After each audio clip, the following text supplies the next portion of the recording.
What's up, everyone? It's your boy, Christian.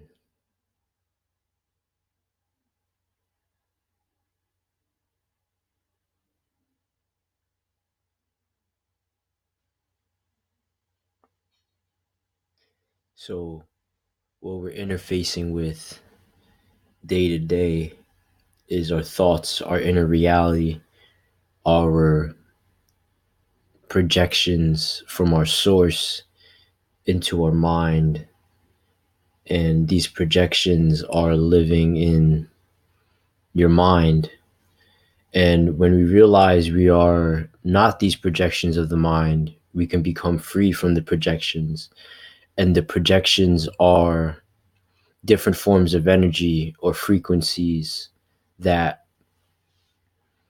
you are able to shift and morph into as your state of being.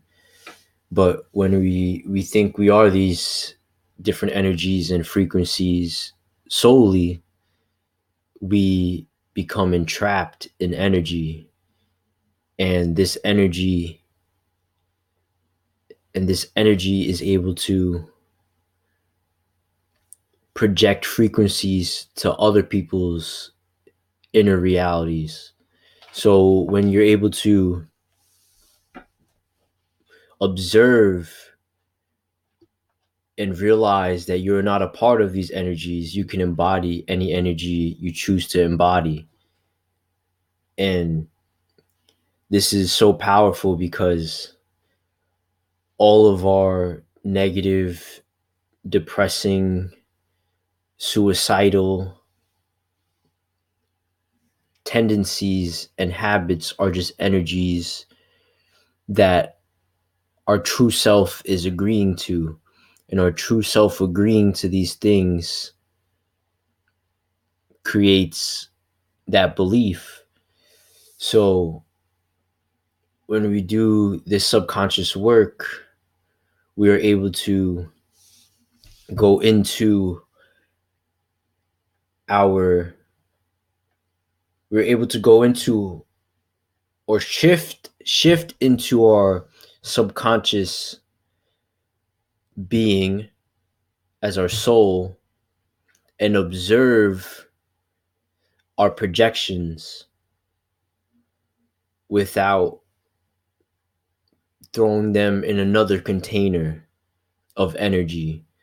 As in, the only way we create energy or condense energy is through making it polarized or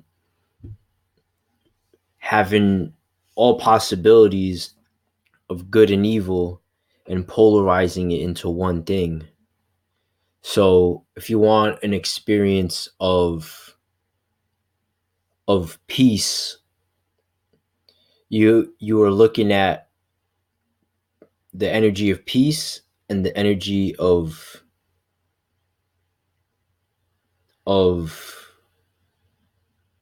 chaos. But you could have both either way, because there's peace and chaos, and in peace there's chaos, and you could operate with both of them. But what I'm saying is that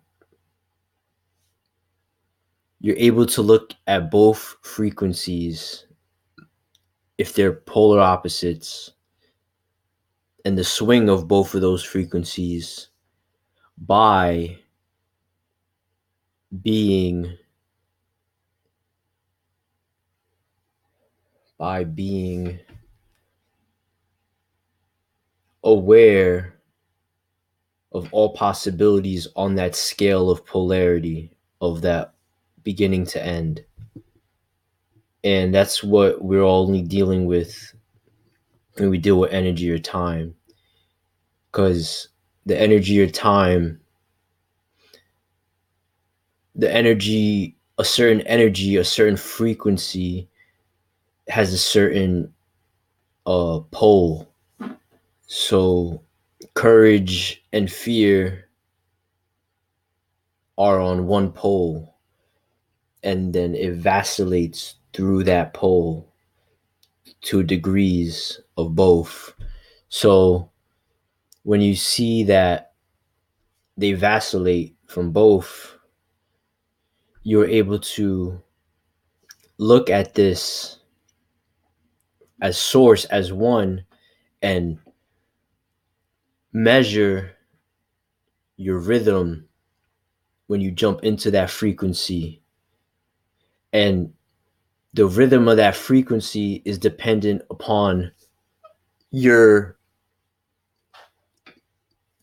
your your frequency that you've been embodying of that frequency before.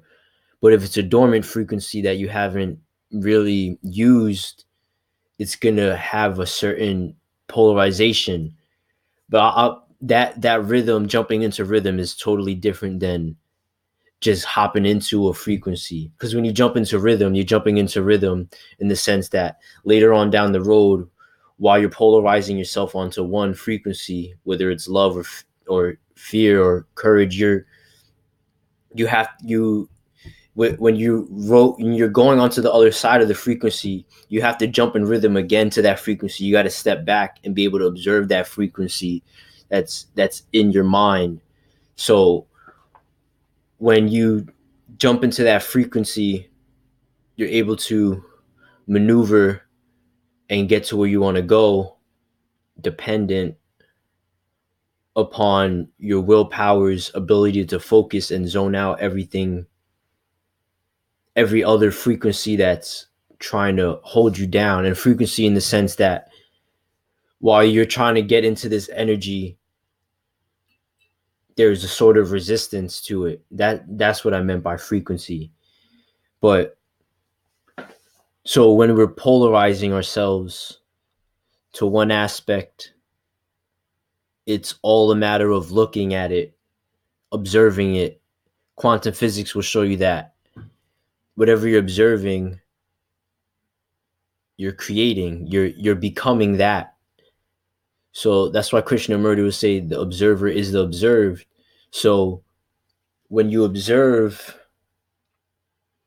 your endpoint, which is a timeline, which is the end and the beginning, if you are in the beginning and you're dwelling on the frequency of beginning, you are limiting your mind's ability to embody the frequency of the goal. So when you embody the frequency of the goal, it takes you it pulls you quicker. Plus your state of being's electrical signals through the body become a a a, a lighthouse for what you want. So the only problem is our reactions to our resistance to what we want. When we think about what we want, we come up with excuses or just self-limiting components of societal conditioning. They're not even ours. This no belief in yourself is coming from society's, from the projection of your misunderstanding of reality, in the sense that you think this reality is real in the sense of your eyes. Because science, spirituality, any information will prove to you that what you're perceiving with your eyes isn't all you're perceiving. Plus that our our our body is not actually seeing, is not actually interfacing with reality, true reality. True reality in the sense that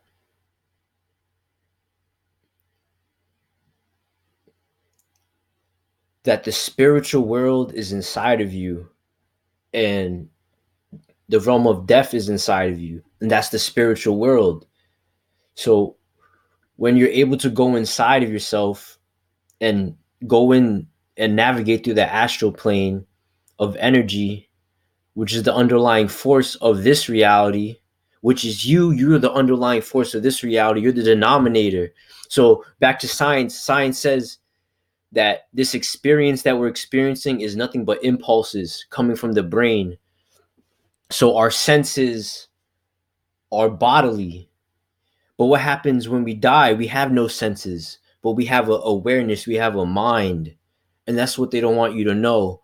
Because when you go back to that Delph realm, or that realm of death, you have a mind, and your mind creates its own material realm like this. But this realm is here for you to learn how to create mentally, and how to focus your mind's eye or attention to bring about certain realities. And when you tap into the body is the feminine principle. The body is the void. And this void, see, it's not even the void. It's both in the same time. It's the void and it's the wholeness at the same time. And even a wholeness is a whole. So it's sort of a contradiction, but when we're speaking of one and zeros, one being the masculine principle, being the astral, the mind, the one that peaks its awareness through the infinite, and that's what your body is. It's peaking its awareness through the infinite.